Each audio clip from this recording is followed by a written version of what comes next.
Good morning, everyone. I just want to let you all know that there is nothing like cruising around in a convertible Benz. Now, this is a 2003 SL500. As you can see here, anyone with these cars are familiar with them.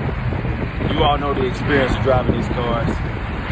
Now, I went against the norm, and instead of maintaining the ABC system, I went with the Silver's adjustable coilovers, Silver's Neomax. And I made a video before, with my opinion about these Neomax coilovers.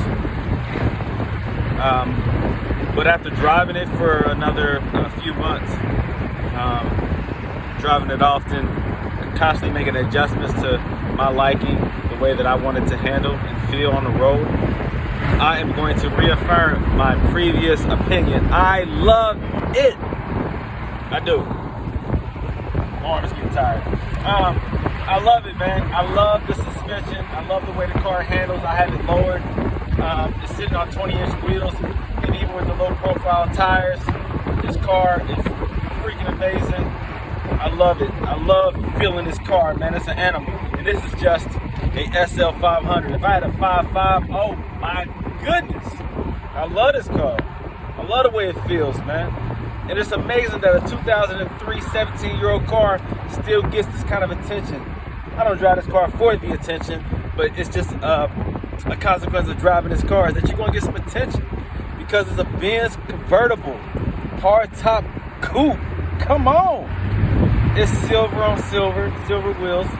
Has a charcoal interior, as you can see. It's just a beautiful car, man. It's a beautiful car. You all know what it looks like from the outside if you see my videos and my pics and my Instagram. Shout out to all my followers, man. I appreciate it. Love you all, for that. My YouTube followers, I appreciate that. And I'm going to continue to put videos out. But this car, man, I mean, I love it. I love it. I love it. I love it. You have to drive it on the stiff side if you want to lower it, like pretty much any car. If you want to lower it, you need to have it stiff, so that it's not, the tires or the wheels are not hitting the fenders. I have spacers on them, so I have my wheels set just right. These are factory AMG 20-inch wheels, not for SL, but for another Mercedes-Benz. These are 20-inch wheels staggered. I think they're 8.5 in the front, 9.5 in the rear. The offset was kind of low, or kind of high actually. Maybe like a 42 or 44 or something like that. A little bit higher to my liking, so I had to put spacers to poke them out the way I wanted them to sit. But they're sitting perfect. I might have I might have a 1-inch spacer all the way around. I can't remember, but regardless, they're sitting just right, so that if I hit a real big bump in the road and it dips down, it tucks right up under that fender without damaging the fender. So I love that. Like I said, I have them set up on a stiffer setting, more firmer setting, and you can feel, imperfections in the road. But honestly, with the ABC suspension, you can feel imperfections in the road. No, I don't have sway bars on it. Will it be a better ride with sway bars? A stiffer, more predictable ride and extreme handling? Yes, it'll be a better ride in that sense. For a daily driver, do I need sway bars? No. I'm going to emphasize that again. No. No. You do not have to have sway bars. I have had 4 different Mercedes now with coilover swaps from the ABC with no sway bars. They drive fine. Don't believe the hype. I don't care what you theorists or engineers say. Unless you work for Mercedes and you're on the engineering side of it, and you can tell me from that perspective, let me know, because every car is going to be different.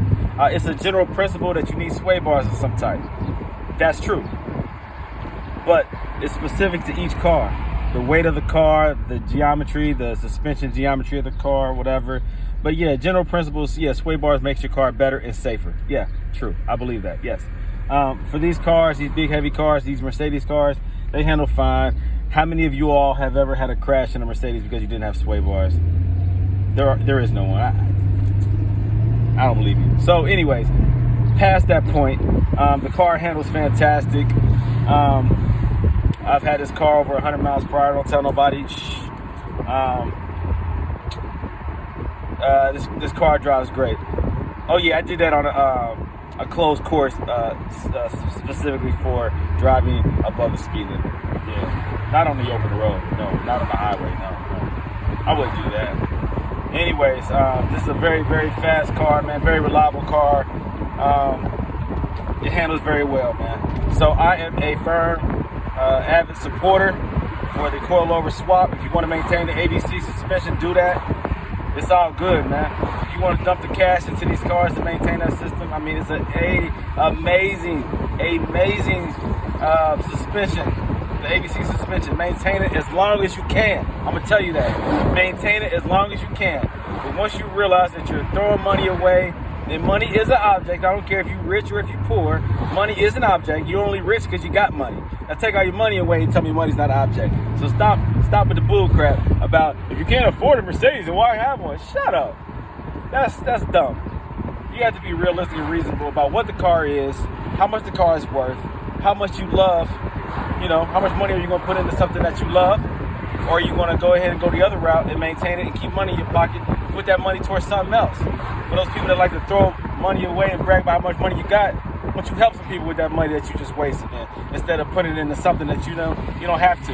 That's a whole different subject, regardless. But stop bragging about what you can afford or what you shouldn't have it if you can't afford it. It ain't nothing but money and all that dumb conversation. That's dumb. That's very dumb. Because you're talking to the average person, the average owner of these cars is not rich, because you can buy these cars now for anywhere between $4,000, $10,000 easy. So that's not wealth.